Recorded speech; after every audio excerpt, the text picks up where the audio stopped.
KBS 열린 토론.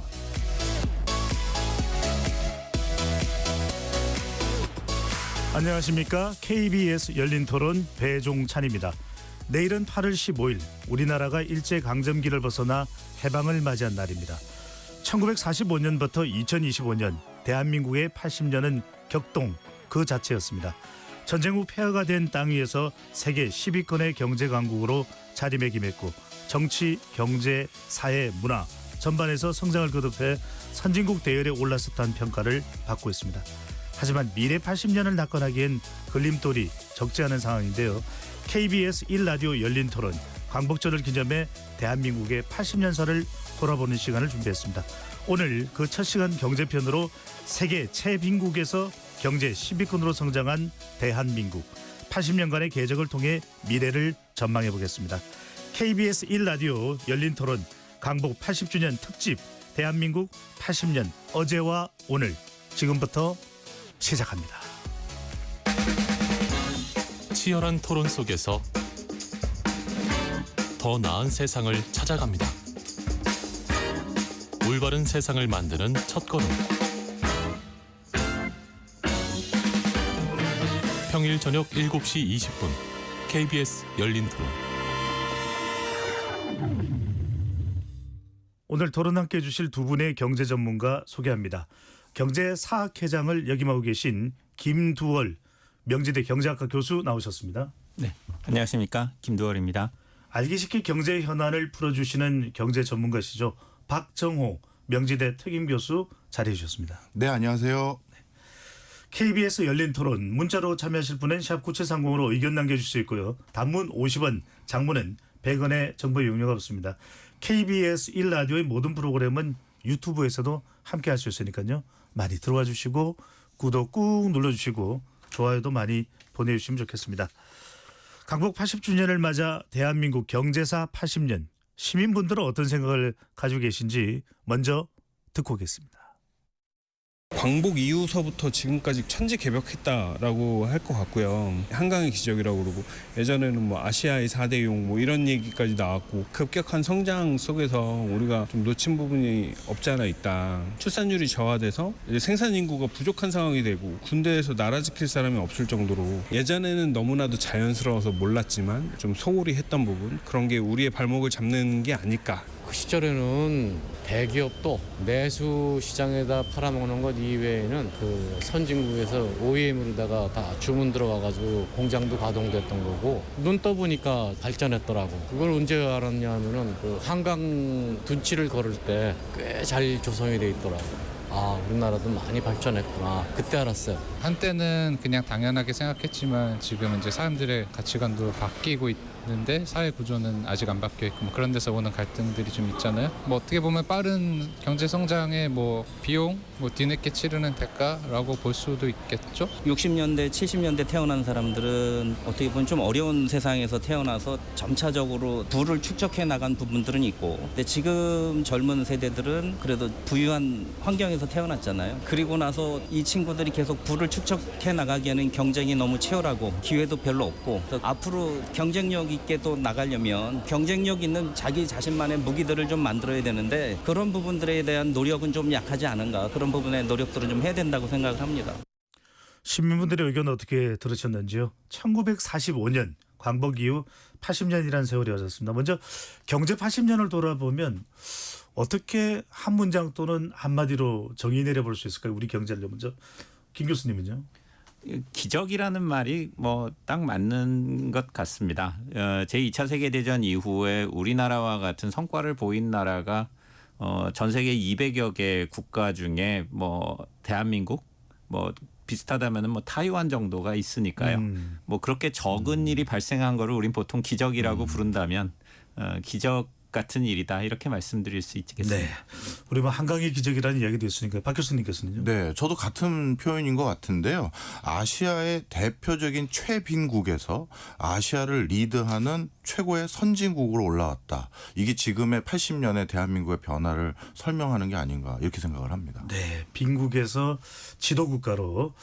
김 교수님, 현재 우리나라의 경제 수준 어떤 지표를 가지고 이야기하느냐에 따라 조금 달라질 수 있습니다만 세계 10위권으로 보고 있습니다. G10 세계 주요 10개국에 포함됐다는 평가를 받고 있는데 객관적으로 경제 선진국이라는 명칭 써도 될까요? 어떻게 보면은 전 세계에서 어느 나라가 선진국이냐 선진국이지 않느냐는 것을 기계적으로 나누는 기준 중에 하나가 유엔에 있는 유엔 무역개발회의라는 회의체가 있습니다.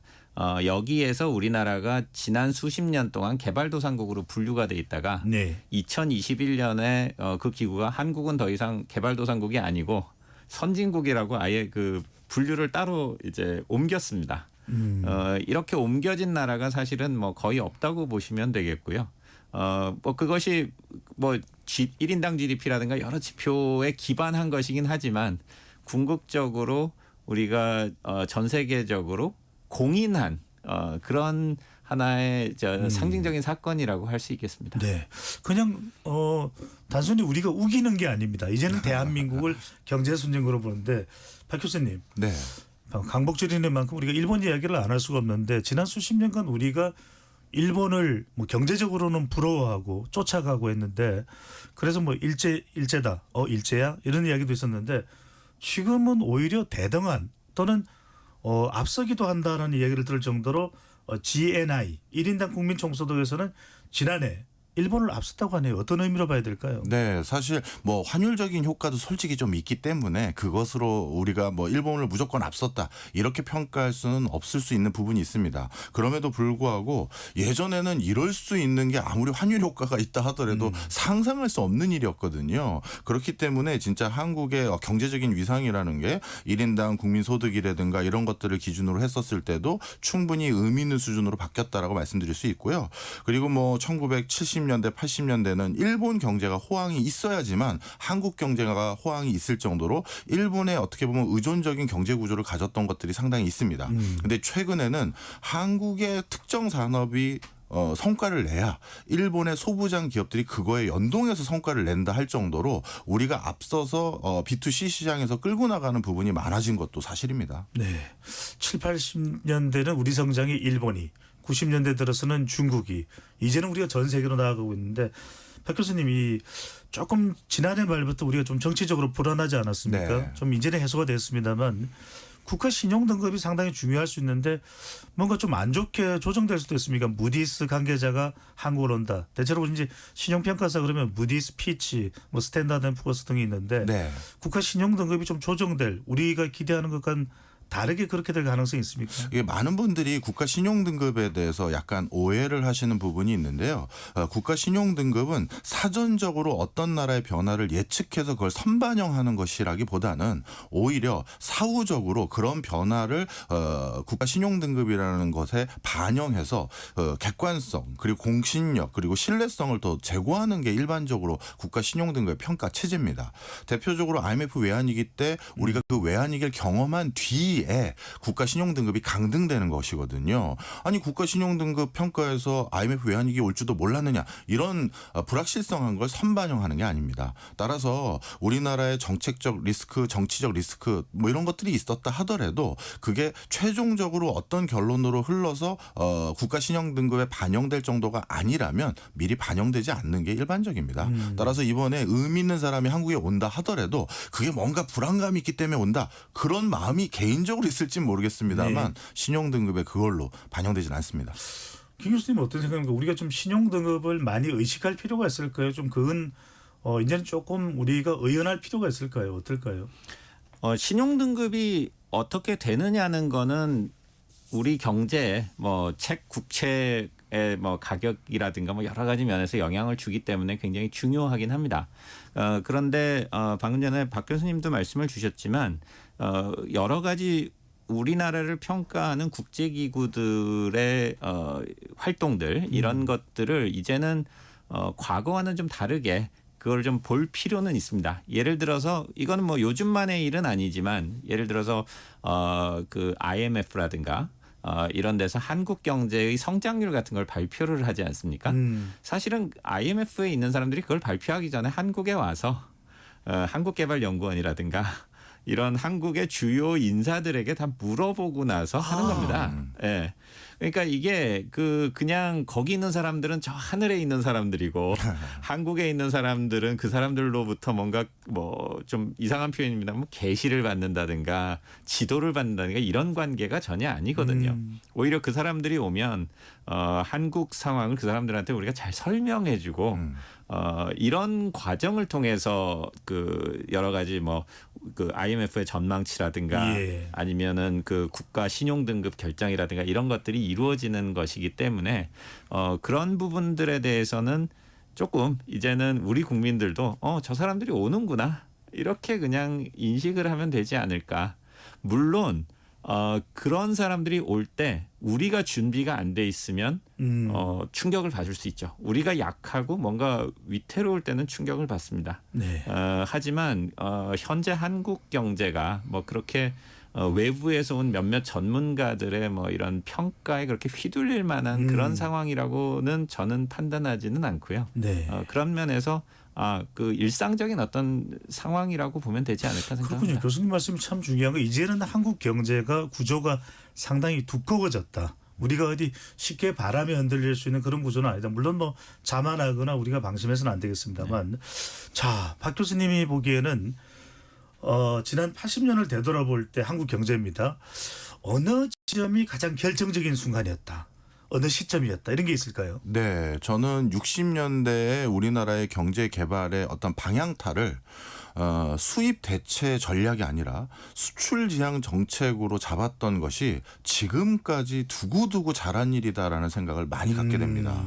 그 당시 신생 독립국들이 1950년대 중후반부터 미국의 원조가 점점 줄고 중단되기 시작하면서 이제 자력갱생의 어떤 전략을 수립해야 될 시점이 도래했거든요. 그때 크게 두 결로 나눌 수 있을 것 같아요. 대표적으로 인도 같은 경우는 네.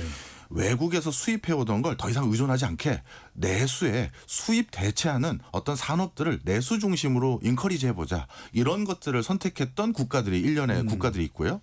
우리나라 같은 경우는 그게 아니라 필요한 뭐 석유라든가 뭐 원자재라든가 뭐 식량이라든가 이런 걸 사오기 위해 필요한 달러를 벌어야 될 거 아니냐. 그래서 수출을 하는 걸로 전략을 잡은 게 우리나라의 전략이었거든요. 네. 그런데 그때 그 전략이 정말 주요했던 것 같아요.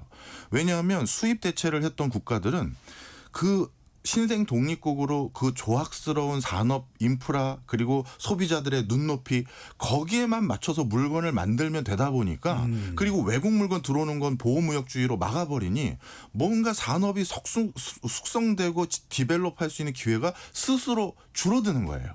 그런데 우리는 수출을 하려고 이걸 내다 팔려고 하니 글로벌 선진국이나 나름대로 눈높은 소비자들이 이런 제품 가져와서 뭐 어떻게 사라는 거냐 이런 클레임을 조금씩 듣게 되고 이게 학습화되고 그래서 우리 스스로 산업 경쟁력을 채찍질할 수 있는 계기가 됐던 것이죠. 그래서 한국의 지금 아까 우리 김 교수님께서 말씀 주셨던 기적 같은 성과는 그 전략을 선택했던 게 여태까지 이어왔다 이렇게 판단합니다. 그것이 정말 지금의 한강의 기적으로 이어졌던 것 같은데 교수님 생각하시는 80년의 한 지점, 한 순간 언제였을까요? 그 지점이라고 말씀하신다면 당연히 방금 전에 박 교수님 얘기했던 아주 명시적으로 얘기하면 그것이 이제 1964년에 12월의 한 시점이라고 봐야 될 것 같습니다. 그때가 제1차 경제개발 5개년 계획을 수정안을 발표했던 시점이었는데요. 그러니까 우리나라라고 해서 그런 전 세계적인 어떤 흐름으로부터 벗어나 있었던 것이 아니었기 때문에 박정희 대통령이 당시에 장군이 이제 군사정변을 일으키고 정권을 잡은 다음에 경제기획원을 만들어서 처음으로 제1차 경제개발 5개년 계획을 만들었을 때만 해도 우린 식민지로부터 벗어나서 자주적인 독립국가를 만들었으니까 경제도 독립적이어야 된다는 생각이 굉장히 일반적이었습니다. 그런데 그러한 생각이 시행착오를 겪으면서 이렇게 해서는 안 된다. 또 한편으로는 우리가 생각지도 않았는데 그 당시에 수출이 굉장히 잘 되었던 그래서 1960년 61년에 우리나라 수출이 그 당시에 5천만 달러였습니다.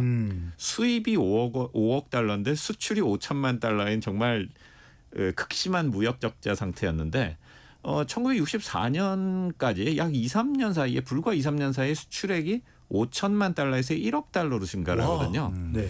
그걸 보면서 공무원들이 당시에 이제 그런 경제 기획을 하던 공무원들이 이게 뭔가 우리가 지금까지 생각한 게 아니구나라는 생각을 하면서 전략을 바꾸게 됩니다. 다시 말해서 5천만 달러 수출하고 5억 달러를 수입해야 되는 상태이기 때문에 수출은 언제나 중요했습니다. 어떻게든지 수출은 해야 됐죠. 하지만 그때 무엇을 수출하고 어떻게 수출해야 되느냐는 생각이 바뀌었던 예. 것. 그것이 우리나라 경제가 지금까지 발전할 수 있었던 중요한 터닝 포인트라고 할 수 있습니다. 그렇군요. 수출 대한민국 바로 그 기점이 됐던 것이 바로 1960년대 초반 말씀하셨는데 네. 조금 시간을 다시 되돌아가겠습니다. 박 교수님. 네. 그런데 참 우리가 강복 뒤에 이 6.25 전쟁의 어려움을 겪습니다. 당시에 정말 폐허였습니다.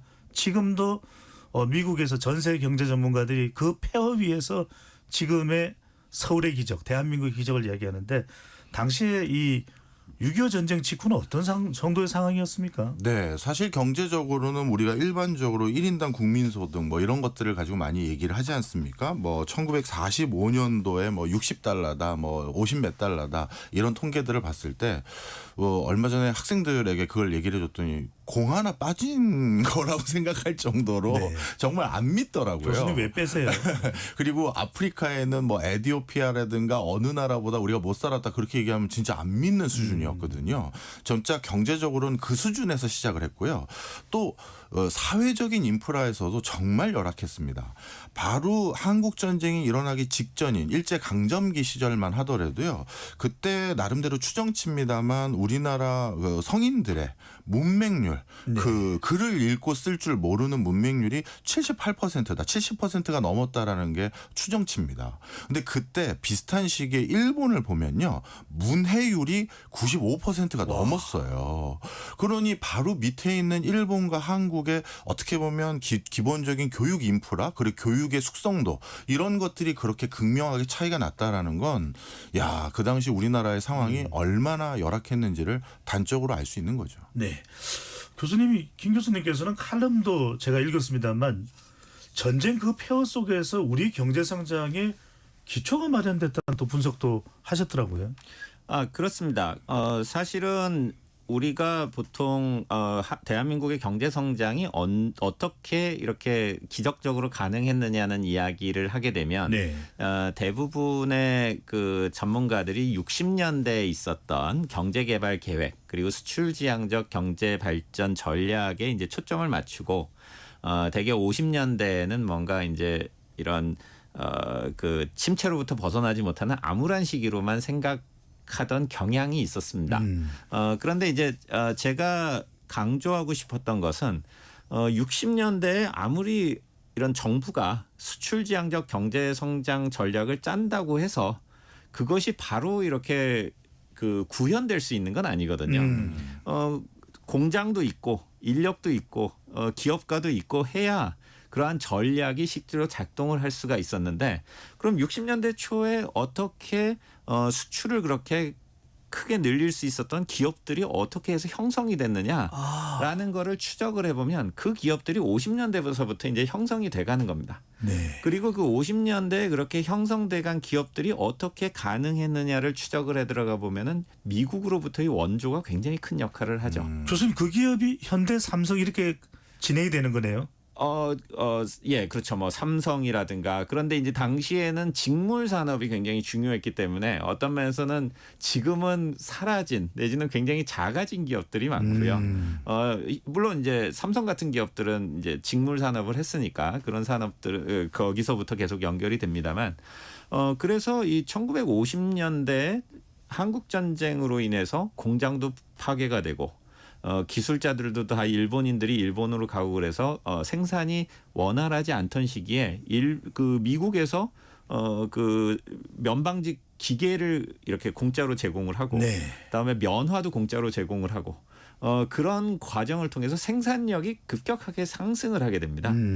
바로 그러한 생산 능력을 갖출 수 있었기 때문에 이 수출을 할 수가 있었던 것이고요.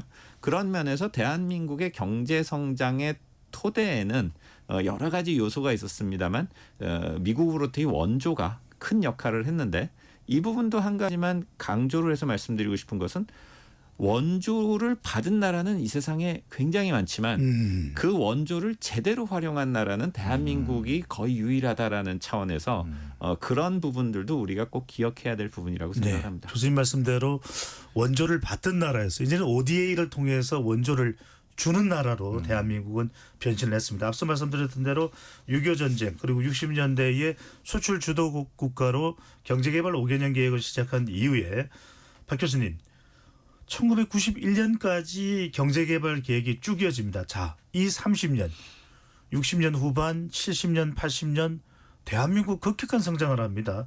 그 이유가 뭘까요? 진짜 말씀 주신 것처럼 경제개발 5개년 계획이라는 큰 틀 아래 국가가 무엇을 해야 되는지 어떻게 보면 방향타를 잡고 기업들이 해야 될 역할 그리고 금융기관이 해야 될 역할 그리고 국민들이 해야 될 역할들을 하나하나 다 나누고 거기에 대해서 체계적으로 육성했던 게 되게 중요했다. 이렇게 말씀드립니다. 네. 국가 차원에서는 일단 뭔가 제대로 된 개발을 하기 위해선 시드머니가 필요하지 않겠습니까? 그런 과정에서 어떻게 보면 리더십이라는 거에 대해서 생각해 볼 수 있는 대목들이 과거에도 있었고 지금도 있는 것 같은데요.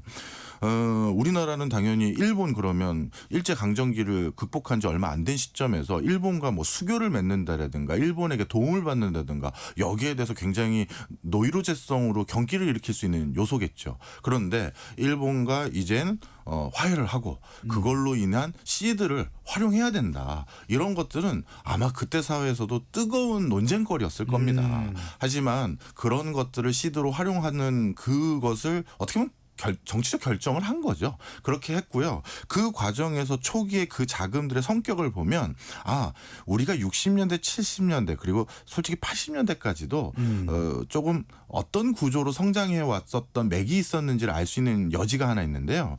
그때 이제 어떻게 보면 한국에 대한 피해 보상금 쪽으로 준 게 무상으로 주거나 그런 게 아니고요. 네. 일본 기업들의 자금이 한국으로 밀려 들어올 수 있는 계기가 됐습니다. 그럼 일본 기업들은 왜 한국에 돈을 줬느냐, 돈을 빌려줬느냐 했었을 때 그거는 본인들이 필요해서예요. 바로 옆에 전 세계에서 제일 인건비가 싼 국가가 있는데 우리나라도 요즘 중소기업이나 다 동남아라든가 동남아도 비싸지니까 저기 서아시아 쪽으로 가버리잖아요. 네. 그런 맥락이라고 보셔도 돼요.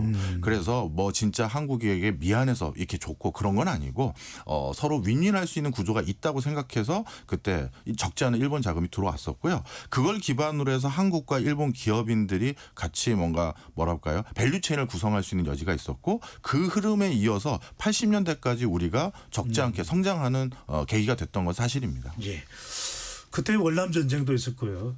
이런 고도 성장, 70년대의 고도 성장, 80년까지 있다 이어집니다만 그때의 60년대 후반부터 70년대까지 쭉 이어지는 이 고도 성장, 뭐 정치적으로는 박정희 정권에 대해서 공갈을 논하지만 상당히 산업 고도 성장에는 기여를 했다 이렇게 볼 수 있을까요, 교수님? 물론입니다. 우리나라가 1953년부터 2025년까지 연평균 경제 성장률을 계산하면은 지금 6.9%에서 7% 정도 되는데 이 정도의 경제 성장을 한 나라는 사실 세계적으로 매우 드문다고 할 수가 있겠고요. 예. 그런데 그 중에서도 외환위기 이후 97년 외환위기 이후의 경제 성장을 빼고 우리가 흔히 고도 성장기의 경제 성장률만 띄워놓고 보면은 61년부터 97년까지가 연평균 10%라고 보시면 됩니다. 그러니까 연평균 10%라는 게 얼마나 높은 수준이냐면 예를 들어서 제가 은행에 100만 원을 맡겼을 때 연 이자율이 10%면은 7년 후에 2배가 되는 수준이거든요. 그러니까 이제 100만 원이 7년 후에 200만 원이 되고 다시 14년 후에는 400만 원이 되는 거죠. 그리고 21년 후에는 800만 원이 되는 겁니다. 그리고 1,600만 원, 3,200만 원이 되는 이런 수준으로 경제가 성장을 하게 되면 어마어마한 그 사람들의 어떤 생활 수준에 향상이 나타날 수 있는 거 아니겠습니까?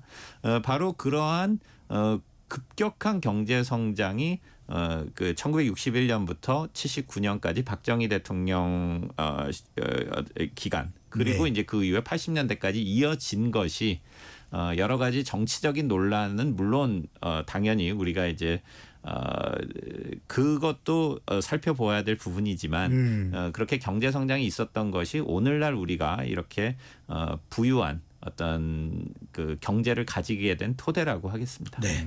자, 이제는 70년대를 거쳐서 80년대로 들어갑니다. 박 교수님, 그 당시에는 80년대 우리가 참 성장하는 배경이 됐던 것은 저유가, 저금리, 저달러, 뭐 3저 호황 시대를 이야기합니다. 정치적으로는 뭐 많은 분들이 이미 아시니까 뭐 특별하게 논할 필요는 없었겠습니다만 그때도 우리에게는 국제 글로벌 환경이 상당히 좋았다, 우리에게 유리했다 이렇게 볼 수 있을까요? 그럼요. 방금 말씀 주셨던 3저 효과가 우리나라 경제에는 굉장히 어떻게 보면 현격한 기여를 할 수 있는 외적 환경이었습니다.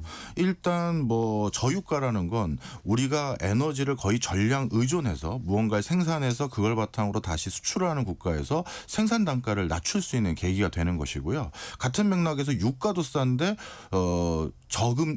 저환율이라든가 달러가 싸진다라는 건 그 원유를 사올 때 달러를 쓰는데 그러면 더욱더 우리가 생산비가 절감되는 효과가 있잖아요. 그렇다 보니까 한국산 물건의 가격 경쟁력을 높이는 요인으로 작용하고요. 또 1980년대까지만 하더라도 우리 자체적인 자본이 그렇게 성숙되거나 많지 않은 상황입니다. 그래서 대출이거나 차관이거나 이런 것들을 의존하는 구조가 있는데 그런데 저금리라는 것은 이자 비용 부담도 낮추는 환경이 되다 보니까 이 세 가지 환경은 우리 기업들에게 높은 성과를 낼 수 있는 상황적인 맥락이 됐고요. 네. 그리고 뭐 외부 환경 역시도 그 당시 밸류체인 자꾸 얘기를 할 수밖에 없는 게 제조라는 것은 어쩔 수 없이 혼자 가동되는 게 아니거든요. 1980년대 전 세계를 휘어잡았던 나라는 사실 또 일본이지 않습니까? 그 일본의 수출과 일본 제품과 연계되어 있는 우리나라 기업분들이 또 적지 않게 많거든요. 네. 물론 그때부터는 초기 경쟁 관계도 있긴 합니다만 그래서 이런 일본의 호황도 우리에게 기여된 부분도 일부 있다. 이렇게 네. 말씀드립니다. 그 당시에는 어마어마했습니다. 미국이 일본 제페니즈 인베이전이라고 그래가지고 네. 미국 시장을 거의 다 장악하는 일본이었습니다. 그 뒤에는 이제 중국이 대체하긴 하지만요. 자, 그런데 그때 보면 박 교수님 이야기도 좀 해야 될 것 같습니다. 우리 머릿속에 기억되고 있는 지금의 대기업 현대, 삼성, SK, LG, 한화, 심지어는 대우 네. 이때 다 쭉쭉쭉 성장했다고 봐야 될까요? 네, 맞습니다. 전두환 정권 때 80년대요. 예, 맞습니다. 그때 이 방금 말씀드렸던 외적 환경뿐만 아니라 이제 국내에서도 산업 생태계에서 뭔가 이제 이 대기업이다 보니까 캐시플로우 하는 역할을 하는 산업군이나 그룹사가 있고요. 반대로 신규 투자로 앞으로 미래 먹거리를 찾는 그런 역할을 하는 그룹사가 있거든요. 그런데 대기업들이 대표적으로 건설이라든가 보험과 같은 금융이라든가 일부 석유학 부분 이런 부분에선 지속적인 캐시플로우로 돈을 벌 수 있는 여지가 있었습니다. 네. 그걸 바탕으로 단순히 지금 벌고 있는 거에 멈춰선 것이 아니라 1970년대 후반부터 본격적으로 반도체 산업에 관심이 있어서 그때 대거 투자한 회사들도 있고요. 그리고 자동차나 아니면 세계시장 진출에 더 적극적으로 나섰던 대기업들도 있고 그런 것들이 다 자꾸 선순환을 그렸던 우리나라에서 제일 황금기 중에 하나가 아닐까. 저는 80년대 그렇게 평가합니다. 네, 경제적으로는 그랬다. 자, 이 박정희 대통령의 경제개발 5개년 계획을 참 이야기하는 경제 전문가들이 많습니다. 김 교수님. 그런데 그 계획이 5년씩 이어지다가 91년 6차 계획을 끝으로 이제 역사 속으로 사라진데 왜 중단이 된 겁니까? 이게 뭐 좋은 거였다면 계속 해도 될 것 같은데요. 그 말씀을 드리기 전에 먼저 하나 박 교수님 말씀에 이제 네. 좀 추가해서 말씀드리고 싶은 부분은 우리나라의 그 80년대의 경제 호황이라고 하는 것은 우선 그 1970년대로부터 시작되는 그 중화공업화 정책과 밀접한 관련이 있습니다. 다시 말해서 그 이전에는 면방직 제품이라든가 아니면은 그 경공업 중심의 제품들 합판 이런 것들을 이제 만들어서 수출을 하던 경제였는데 이러한 것이 이제 한계에 부딪히게 되면서 정부가 주도하기도 하고 기업들이 이렇게 노력하기도 하면서 73년도에 있었던 정부의 중화공업화 정책 선언을 기점으로 해서 오늘날 우리나라를 대표하는 조선산업이라든가 자동차 산업, 석유화학 이런 산업들이 이제 성장을 하게 되는데 이러한 산업들에 대한 그 성장은 막대한 투자가 들어가기도 하고 당시에 우리나라에는 없던 산업들을 키우는 거였기 때문에 굉장히 위험한 투자였습니다. 네. 그러다 보니까 아까 말씀해 주신 80년대의 호황은 되돌아보면 호황기지만 사실은 80년대 초에 한국의 신문들을 보면은 신문의 일면을 뒤덮는 말들은 되게 외채망국론이라는 이야기들이 굉장히 많았어요. 한국 경제는 굉장히 위험하고 지금 전 세계에서 가장 외채도 많은 나라고 그 지금 산업들이 부실 기업이 많다라는 평가를 받던 시절이었습니다. 그런데 그러한 것들을 이렇게 극복해 나가는 과정 속에서 80년대를 어떻게 보면 우리나라가 오늘날의 경제를 이렇게 뒷받침하는 이런 토대를 만들어갔던 것이고요. 그 과정에서 정부의 정책에는 실수도 있고 잘한 부분도 있었습니다.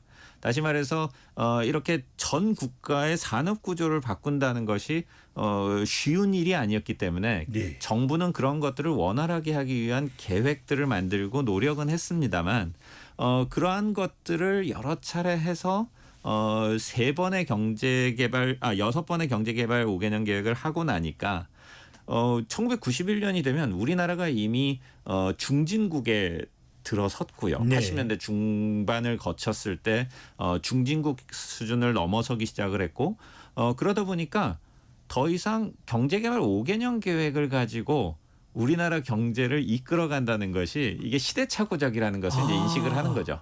네. 즉 그 경제의 토대가 많이 형성이 되고 정부가 이래라 저래라 해서 경제가 발전하는 게 아니기 때문에 경제에 대해서는 정부는 오히려 이제 좀 뒤에서 기반이 되는 어떤 제도를 만든다든가 이러한 방향으로 정부 정책의 역할을 바꾸고 네. 그에 비해서 실제로 경제 활동 훨씬 더 자유를 주는 방식으로 가야 되겠다는 차원에서 경제개발 5개년 계획도 그만하게 되고 경제기획원도 이제 문을 닫고 그렇게 이제 정부의 역할을 바꾸려는 노력을 했던 것입니다. 정부 조직 개편도 그런 관점에서 진행이 됐다고 볼 수가 있는데 자 이렇게 성장하면서 우리가 문제점도 좀 짚어보긴 해야 되겠습니다만 그 전에 박 교수님 전 세계의 많은 국가들이 원조도 받은 국가들이 많고 우리처럼 또 경제개발 계획을 세운 나라도 많은데 유독 대한민국만 이렇게 성공적인 특별한 이유가 있었을까요? 네, 사실 거기에 대해서 많은 분들이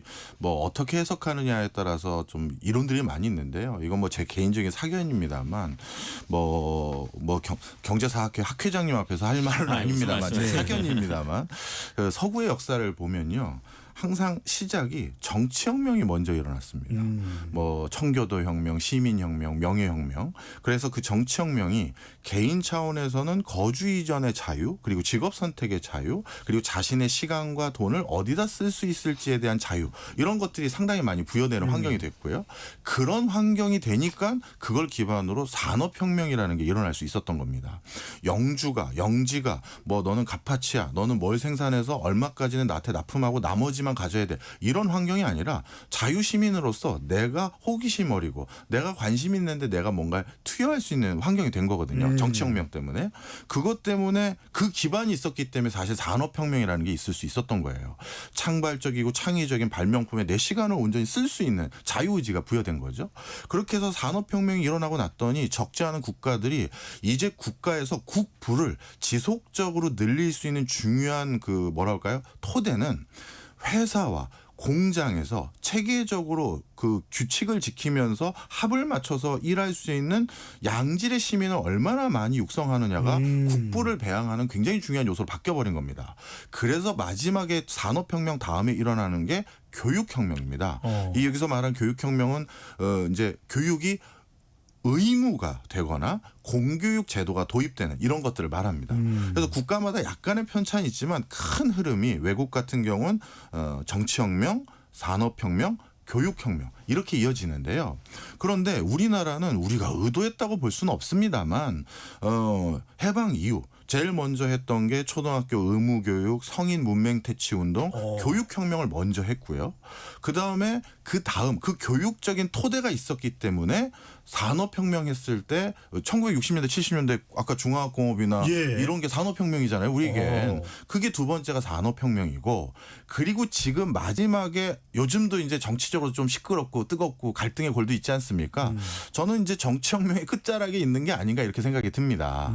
그런데 외국의 사례를 다시 돌아보면요. 야, 이 정치혁명을 달성하는 데 필요한 시간적 소요가 제일 길어요. 사람의 가치 판단, 의식 구조, 그리고 서로 양보하고 타협하고 토론하는 문화. 이거는 보통 시간이 걸리는 게 아니거든요. 그런데 신생 독립국들 중에서 이 정치혁명을 먼저 달성하려고 무슨 뭐 이념 갈등 그리고 어떤 정당들 간의 이합 집산과 우리 다른 개도국 역사들을 보면 정당이 막 40-50개씩 생기고 막 없어지고 막 이런 게 너무 많아요. 근데 우리는 그거를 모르겠습니다. 군사 독재 시절이라고 해야 될지 권위주의적인 정권이라고 해야 될지 그 숙제를 본의 아니게 맨 뒤로 밀어버리게 됐다 보니까 나머지 혁명을 굉장히 순조롭고 빠르게 완료할 수 있었던 거. 이게 좀 우리나라가 가진 특수성이 아닌가 이렇게 생각합니다. 네. 교수님 어떻게 생각하시는지? 개발도상국들이 당면하는 뭐 가장 큰 어떤 과제는 방금 전에 박 교수님 말씀해 주신 것처럼 그런 정치적인 어떤 민주화 그리고 경제 발전이라고 하는 두 축이라고 볼 수가 있겠고요.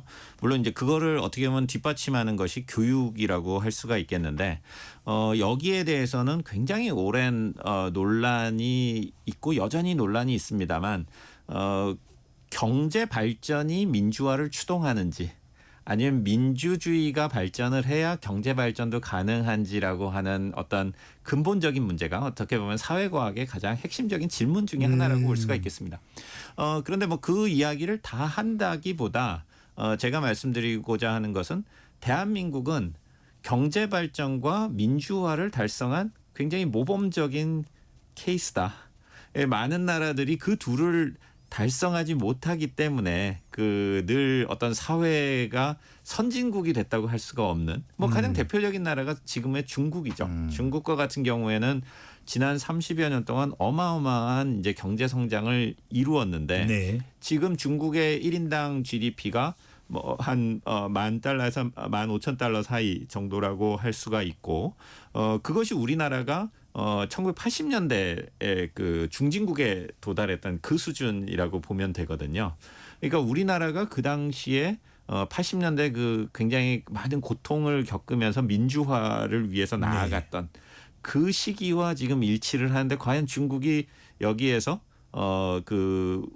뭐 이것이 서구적 의미에서건 어쨌건 우리가 이제 민주주의로 갈 수 있느냐는 것이 많은 사람들이 질문이라고 했을 때 대한민국은 그런 면에서 수많은 희생과 고통을 겪었지만 그것을 해냈다라는 것이 어떻게 보면 우리가 지금 주목해야 될 부분이 아닌가 생각합니다. 지금 교수님 말씀 참 중요한 것 같아요. 80년대 3조 호황으로 경제 성장을 이뤄내면서도 87년 6월 우리가 항쟁도 했었습니다. 그만큼 대한민국은 잡기 어려운 두 마리의 토끼 민주주의와 경제 성장 이것을 또 이뤄냈다로도 평가를 받을 수 있는데 그러니까 이런 상들이 이제 해냈다라고 하면서도 그 해낼 수밖에 없었던 원인 제공이 여러 가지 또 문제점들이 있었지 않습니까? 그렇죠. 90년대, 80년대 이런 성장에 또 부작용 어떤 것들이 있었다고 봐야 될까요? 노동 문제도 있을 테고요. 맞습니다. 지금 중요한 얘기를 해주셨어요. 선택과 집중을 하는 과정에서 누군가에게 초과 이윤 또는 의미 있는 수준의 지속적인 이윤을 남겨줘야 다시 투자가 이루어지고 수출할 수 있는 역량을 확보할 수 있다라는 맥락 속에서 희생이 필요했던 대상자들도 분명히 있습니다. 그 대표적인 게 바로 우리 근로자들의 상황이죠. 실질적으로 어느 연도에는요 이런 소리도 합니다. 돈을 안 빌렸으면 손해야라고 할 정도로 기업인들에게 돈을 이자에 대해서 확실한 우대를 줬었고 그리고 그들이 성과를 내는 데 있어서 어떻게 보면 기본적인 근무 환경이라든가 근무 처우라든가 실질적인 보상은 사실 뒤로 밀어놨던 것들이 분명한 사실입니다.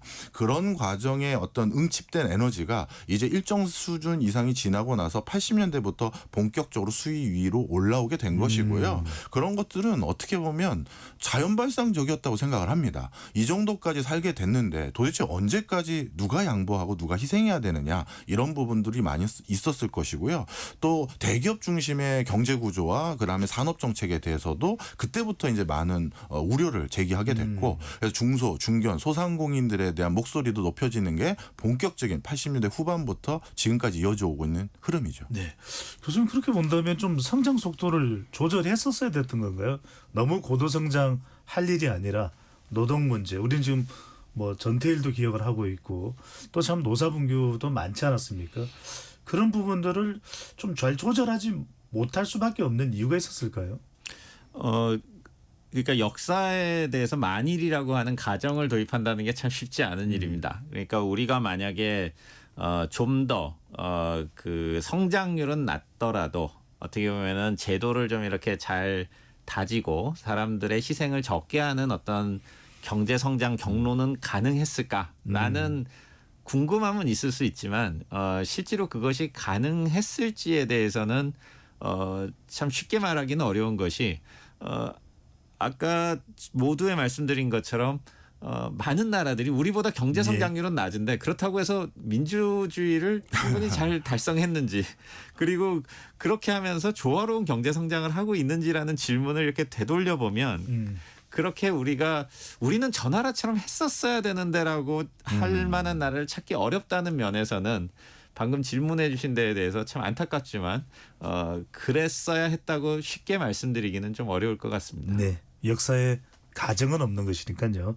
강북 80주년 경제로 돌아보는 시간을 가지고 있습니다. 잠시 참여 안내 로고 듣고 KBS 열린 토론 2부로 돌아오겠습니다.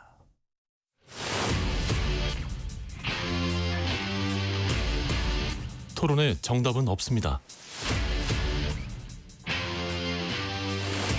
토론이 세상을 바꿀 수도 없습니다.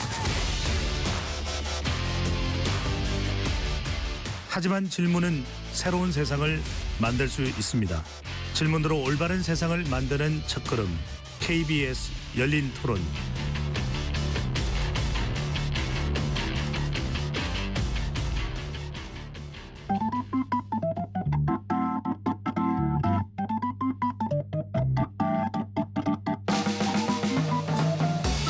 세상을 바꾸는 질문, 열린 토론이 시작합니다. KBS 열린 토론은 언제나 열려 있습니다. 단문 50원, 장문 100원의 유료 문자 샵 9730 그리고 KBS 어플리케이션 콩으로 여러분의 의견을 남겨주세요. KBS 열린 토론 강복절 특집으로 마련한 대한민국 80년의 어제와 오늘 한국경제 80년사 2부 이어가겠습니다. 스튜디오에 박정호 명지대 특임교수, 김두월 경제사회학장 명지대 교수십니다. 두 분과 함께하고 있습니다. 박 교수님,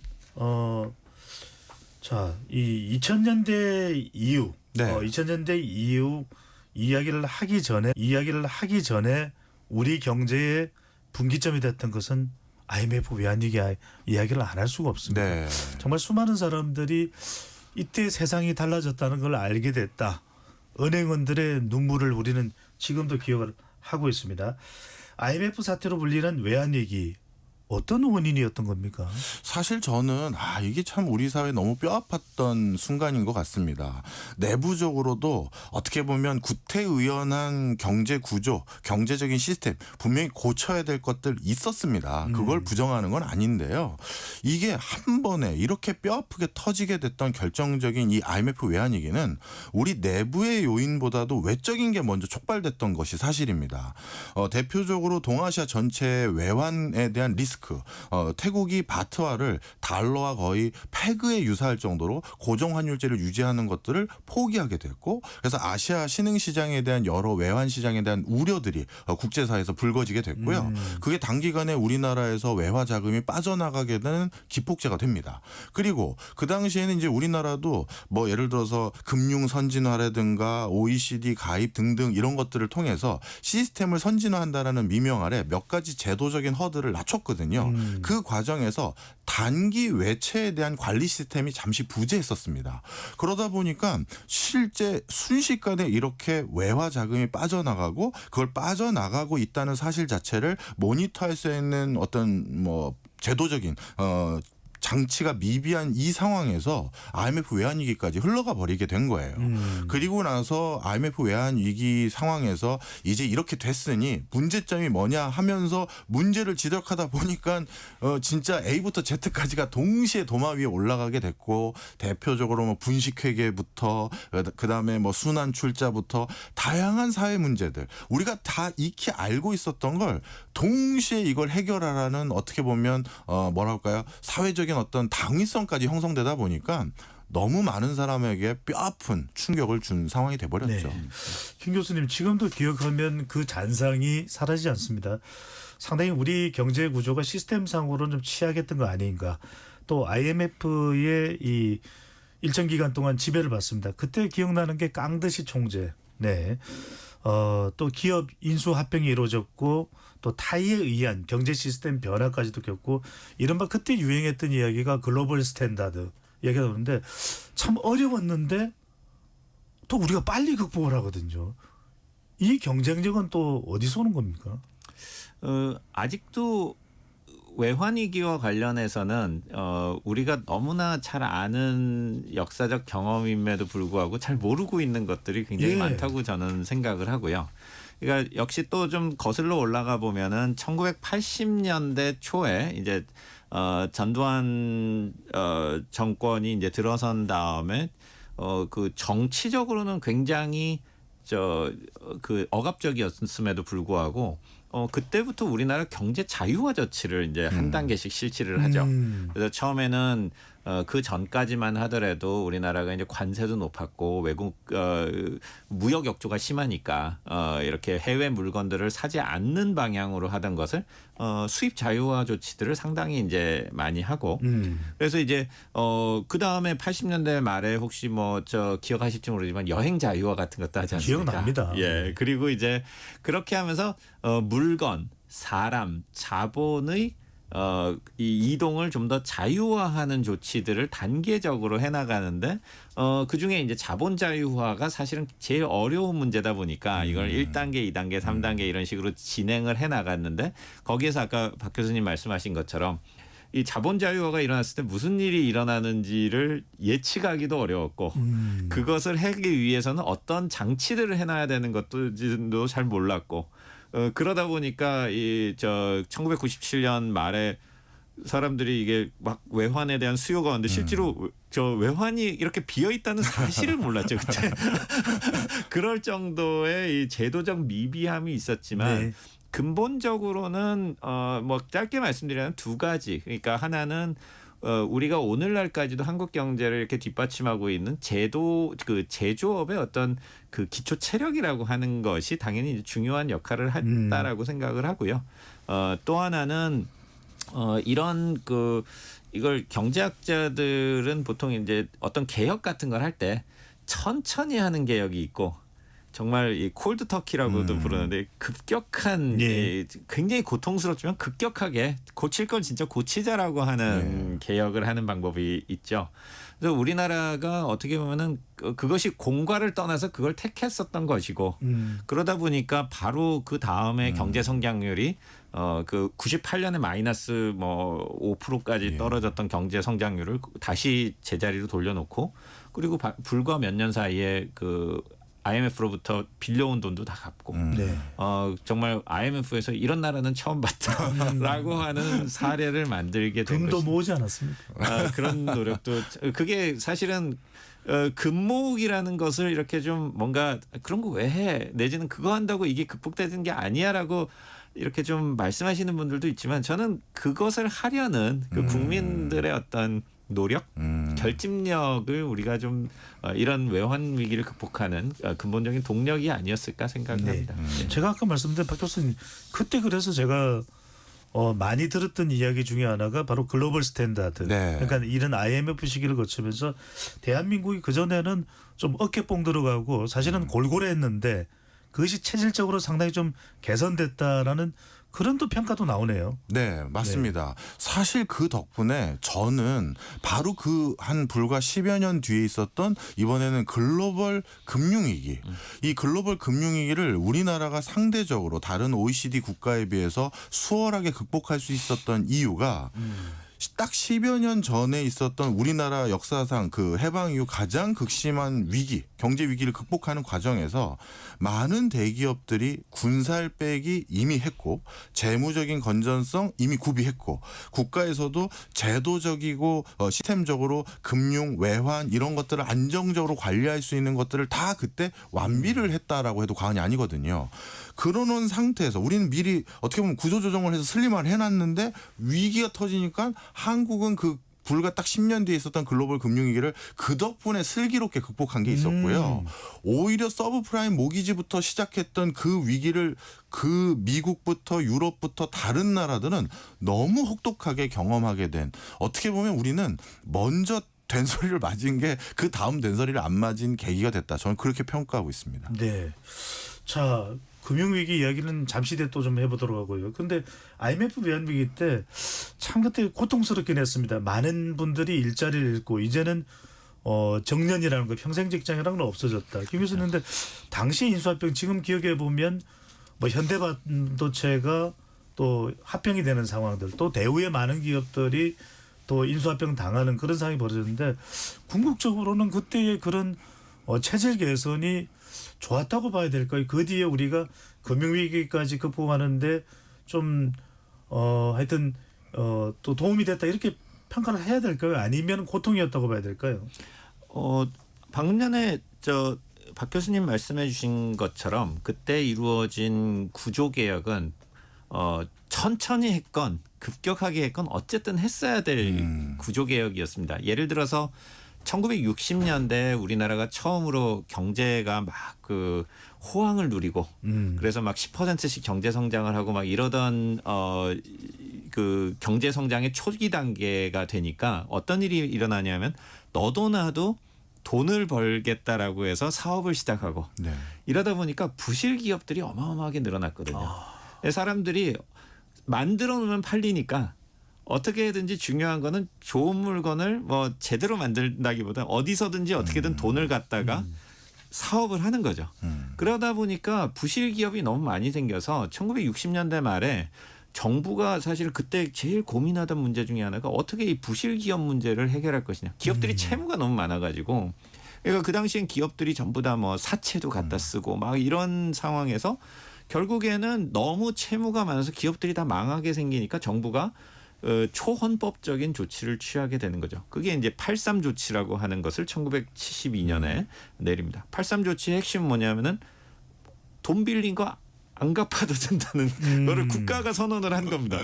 그러니까 기업가가 저기 사채업자가 있어서 돈을 빌려가지고 하는데 너무 부채가 하니까 이자도 못 갚는 상황이 되는데 정부가 나와가지고 이자 안 갚아도 되고 원금은 물론이고 이자 안 갚아도 된다. 몇 년간. 탕감이네요. 네. 아니 탕감은 아니에요. 몇 년 후부터 네. 갚아야 되는데 그런 이건 자본주의에서 도저히 생각할 수 없는 일이 생겼지만 이제 그 이후로 우리나라에서는 여전히 기업들은 어떻게든지 막 부채를 끌어오면 그게 이익이라는 것 때문에 외환위기 직전에 보면은 막 부채 비율이 자본금의 막 1000%가 되는 막 이런 기업들이 막 있을 정도로 그러한 것들을 조정했던 것이 뭐 그것도 일종의 글로벌 스탠다드죠. 외국에서는 대략 그게 뭐 자본금의 몇 배 이상은 부채를 하면 안 된다. 기업에서는 그런 거 할 때 뭐 계약서도 이렇게 써야 된다.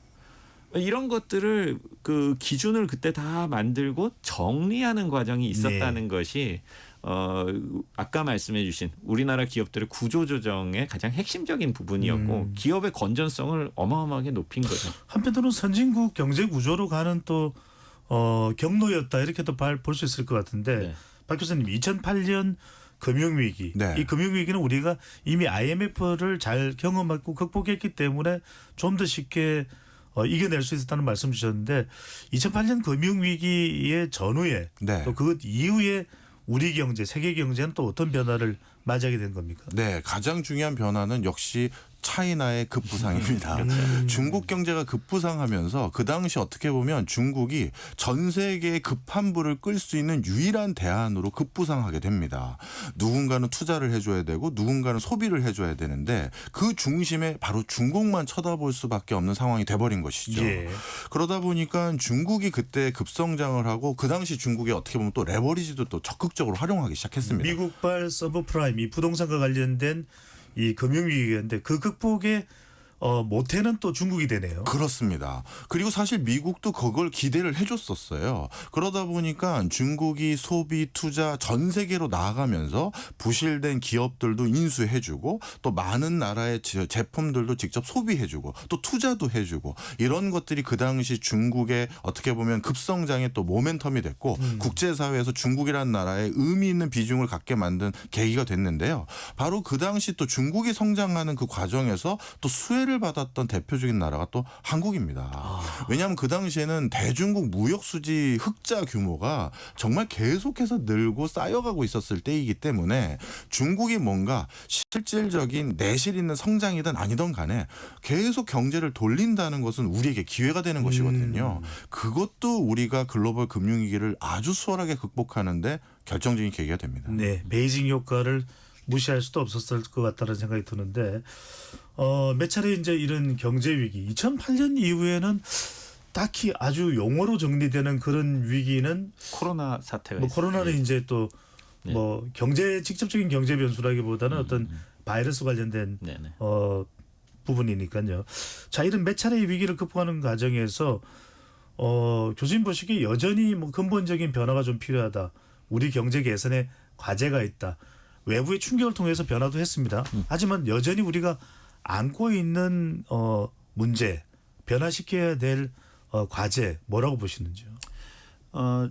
우리나라 경제가 앞으로 발전하는 데 있어서 가장 중요한 어떤 문제들은 사실은 내부적인 문제들이라고 저는 생각을 합니다. 내부적인 문제라고 하는 것은 우리 경제가 사람 몸으로 비유를 하면 이제 중년이 됐기 때문에 고도 성장을 하는 젊을 때 막 하루에 1년에 막 2cm, 3cm 막 키가 크는 막 이런 게 아니라 이제는 관리도 좀 해줘야 되고 군살도 빼야 되고 이제 이런 나이가 됐는데 그러한 어떤 비유에 가장 적합한 어떤 문제 중에 하나는 역시 여러 가지 규제 문제 그리고 그 규제가 유지될 수 있도록 하는 이익 집단들의 문제가 가장 핵심이라고 생각을 합니다.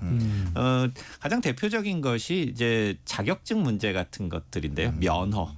이제 어떤 뭐 최근에 있었던 의료 사태 문제도 그렇고 네. 뭐 여러 전문 직역들과 관련된 혹은 꼭 전문 직역이 아니더라도 몇 년 전에 있었던 그 타다 사태와 관련한 이런 것들처럼 새로운 기술 변화를 반영하는 산업들이 들어오려고 할 때 기존의 그 산업에 있었던 사람들이 그것을 수용하지 못하는 이렇게 만드는 여러 가지 제도적인 어떤 장벽들을 조절해 주는 것이야말로 우리 경제가 앞으로 얼마나 도약할 수 있느냐 없느냐라고 하는 것을 결정하는 요인이라고 저는 생각을 합니다. 미래적 관점이기도 한데 또 요즘에는 학생들이 졸업을 해도 좋은 직장, 양질의 직장을 구하기 힘들다는 이야기도 나오는데 새로운 과제로 이렇게 지나친 양극화, 박 교수님 또 이렇게 고용 불안 이것도 계속 제기되고 있는 것 같습니다. 네, 맞습니다. 사실 이 순간이 또 넘어가면 또 우리 다음 어떤 그 뭐랄까요 시기를 이 구간을 넘어갔던 국가들을 또 보면 갑자기 일손이 또 귀해집니다. 네, 그래서 제가 말씀드리고 싶은 거는 우리 지금 오늘 이 시간에 교수님 모시고 또 진행자님과 함께 한국의 지난 80년을 한번 반추해봤지 않습니까? 근데 지금부터 우리가 고민해야 될 건 패러다임이 좀 바뀌어야 될 것 같아요. 저출산 고령화로 예전 같은 상황이 이제 아닙니다. 저는 이런 표현을 자주 씁니다. 뭐 우리 지금 저출산의 원인으로 무슨 뭐 사교육비 많다, 뭐 집값이 올랐다 이런 얘기 많이 하잖아요. 근데 조금 달리 표현하면요. OECD 국가들 중에서 합계 출산율이 2.1이 돼서 현 인구를 유지할 수 있는 국가는 없습니다. 그 얘기는 달리 말하면 우리나라 같은 경우 확인된 여러 이유와 확인되지 않은 더 많은 이유들을 합쳐서 한국뿐만 아니라 전 인류가 아이를 덜 낳기로 결정한 건지도 몰라요. 그럼 이 흐름을 바꾸기 위한 체질 개선을 한다는 건 와, 다시 어마어마한 권위주의적인 정부가 들어서서 다 바꿔 이렇게 해도 될까 싶을 정도의 사회 체질 개선이 필요하거든요. 예.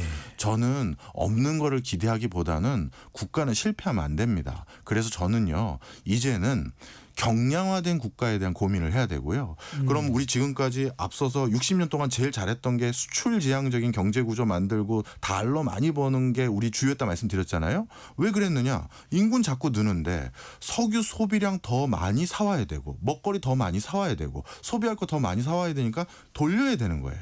근데 이제는 그게 답이 안 나오는 거죠. 사람이 줄어가는데요. 물론 다른 형태로 부가가치를 얻을 수는 있습니다만, 그래서 지금부터는 대외 의존을 최대한 줄이는 저비용 경제 구조도 같이 고민해야 된다. 그러니 달러 왕창 벌어서 석유 사는데 다 쓴다 이러지 않으려면 자체적으로 신재생 에너지라든가 뭔가 이제 그 에너지 사는데 돈 드니까 수출해야 된다 이런 구조 탈피할 수 있는 경제 시스템. 그다음에 이렇게 인구가 줄어들 때 반드시 또 같이 결부돼야 되는 게 외교입니다. 북유럽 국가들 같은 경우는 우리 한국보다 땅덩어리는 크지만 인구는 1000만이 안 되는 국가가 많잖아요. 핀란드도 그렇고요. 그렇습니다. 그러다 보니까 그들 국가들은 전반적으로 물가가 굉장히 높아요. 왜냐하면 이제 규모감 있는 공장을 차릴 회사들이 줄어들 거 아니겠습니까? 그래서 그들 국가들은 외교력을 발휘해서 공구를 합니다. 그 북유럽 전체에서 필요한 해외 물자를 같이 구매를 해요. 공구군요. 대규모로 발주했을 때 싸게 사는 거잖아요. 네. 그렇다면 우리도 이런 역량을 발휘하려면 외교력을 바탕으로 누가 동업자가 되고 동반자가 제도해야 되고 또 북유럽 같은 경우는 국방과 이런 것들도 여러 가지 무기 체계와 제식 훈련을 같이 합친 나라들이 많습니다. 그래서 이제는 이 조금 바뀐 전략들이 경제 전략, 산업 전략, 또 사회 구조 전략이 필요하다 이렇게 생각합니다. 김 교수님, 지금 박 교수 말씀하신 맥락이라면 이게 이제 요즘에 제기되고 있는 수출 주도형 전략, 수출 주도형 국가 모델, 바로 우리가 이제 지난 80년에서 주요했던 전략 아니겠습니까? 네. 제조업 기반으로. 네. 이제 좀 내수로 전환해야 된다는 얘기가 나오는데 이게 현실적으로 가능할까요? 그 우리 경제를 우리나라 이제 총 GDP가 이제 총 생산이 있고요. 그게 이제 소득이 돼서 이제 사람들이 이제 그걸 소비를 하는 이제 이런 순환이 이루어진다고 했을 때 미국 같은 경우에는 전체 GDP의 70% 정도가 소비를 차지하는데 우리나라는 그 비율이 한 50% 정도 됩니다. 미국이 상대적으로 사실은 굉장히 높은 편이고요. 그래서 이제 우리나라 경제도 내수를 좀 늘리는 방향으로 바꾸자라는 논의는 예전부터 굉장히 많이 있었습니다. 경기가 안 좋다든가 뭐 가장 극단적으로 얘기하면은 관광 좋은데 그럼 국내에서 좀 관광하자. 굳이 왜 꼭 외국 나가냐. 이제 이런 주장과도 이제 연결이 된다고 볼 수가 있겠고요. 근데 저는 우선 그러한 변환이 가능하냐와 바람직하냐라는 두 가지 질문에서 다소 좀 유보적인 입장입니다. 우선은 첫 번째로는 그러한 구조 변화가 가능할까?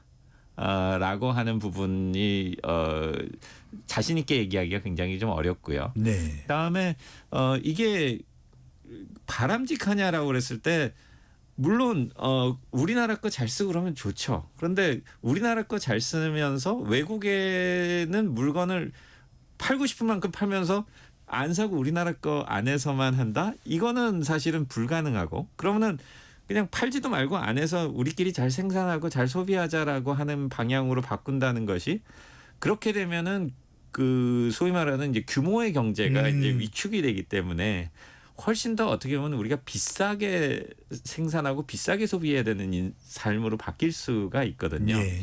그래서 아까 박 교수님 말씀해 주신 것처럼 뭐 에너지 같은 것들을 우리가 의존도가 줄인다라든가 신재생 에너지라든가 뭐 이런 변화들은 별개로 놓더라도 저는 어떤 면에서는 좀 그런 면에서 좀 극단적인 관점을 좀 가졌다고 볼 수 있겠습니다만 저는 그 더 이상 한국이라는 바운더리를 가지고 자꾸 이 범위를 가지고 생각하지 말자. K-팝의 시대고 네. 이런 방향으로 좀 더 우리 경제 그러니까 한국에 산다는 개념도 꼭 뭐 한국 국민만 사는 게 아니고 외국 사람들도 일하러 와서 살다가 가고 좀 그런 열린 국가 체제와 열린 경제 체제로 우리가 좀 생각을 가져가는 게 조금 더 바람직하지 않을까 좀 그런 생각을 합니다. 오히려 우리 구조라면 국제 시민으로서 국제적인 소비자 또 생산자로 또 우리의 위치를 둬도 되는 거 아니라는 말씀으로 해석할 수가 있는데 참 우리 경제에는 또 다른 패러다임도 필요할 것으로 보입니다.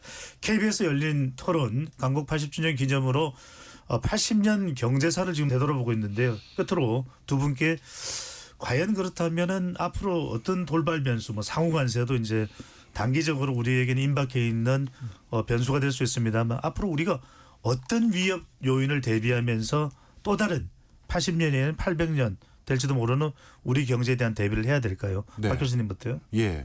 앞으로 한 반세기가 될지 1, 20년이 될지 모르겠습니다만 미중 간의 경쟁 구조가 본격화될 것 같습니다. 그런 과정에서 이런 고래 싸움에 새우등 터지면 안 되잖아요. 그런 전략 차원에서 우리는 그 교역 다변화 그리고 무역 다변화 이런 것들을 더 적극적으로 추진해야 될 것으로 보여지고요. 그러다 보니까 경제 구조에 미국과 중국의 의존도를 가능한 한 최대한 낮출 수 있는 노력을 해야 되고 또 우리와 같은 고민을 우리만 하는 게 아닙니다. 베트남도 하고 있고 유럽의 많은 국가도 하고 있고 바로 밑에 일본도 합니다. 그럼 그런 비슷한 처지에 놓여져 있는 국가들 간에 같이 할 수 있는 것들을 더 많이 발굴하는 모습들 이런 것들이 어떻게 보면 강소 국가로 계속해서 우리가 자리매김하는 길이 되지 않을까 이렇게 판단합니다. 네, 교수님. 예, 저도 방금 전에 말씀해 주신 취지에 정말 100% 공감을 합니다. 우리가 노력한다고 해서 되지 않는 것이 국제 질서고 미국과 중국 간의 지금 이런 어떤 관계 거기에다가 또 우리는 거기에다 러시아까지 또 붙어 있는 이런 상황에서 우리나라가 어떤 방향으로 살아가야 되느냐라는 어떤 근본적인 질문을 던진다면 결국에 가서는 뭔가 그 정치적인 측면은 좀 제외하고 경제적인 측면만을 놓고 봤을 때는 뭔가 유연성을 높이는 방향을 계속 고민해야 되지 않을까. 그 유연성을 높인다는 것은 그 생산이라는 측면에서도 그렇고 아까 말씀하신 교역이라는 맥락에서도 어떤 한 나라에 너무 이렇게 고착화되지 않는다는 의미에서도 그렇고 그러한 것들을 하기 위해서는 근본적으로는 우리 경제 체제가 가지고 있는 여러 가지 규제들을 그러한 80년의 유산이기도 하지만 이제는 그것들을 좀 바꿔나가야 되는 것이 핵심이 아닐까 생각합니다. 알겠습니다. KBS 열린 토론 광복절 특집으로 마련한 대한민국 80년 어제와 오늘 그 첫 시간으로 준비한 대한민국 경제 80년사 이것으로 모두 마무리하겠습니다. 내일은 한국 민주주의 80년사를 정리해보는 시간을 가져보겠습니다. 오늘 함께해 주신 김두월 명지대 경제학과 교수, 박정호 명지대 특임교수 두 분 말씀 고맙습니다. 네, 감사합니다. 지금까지 KBS 열린 토론 배종찬이었습니다.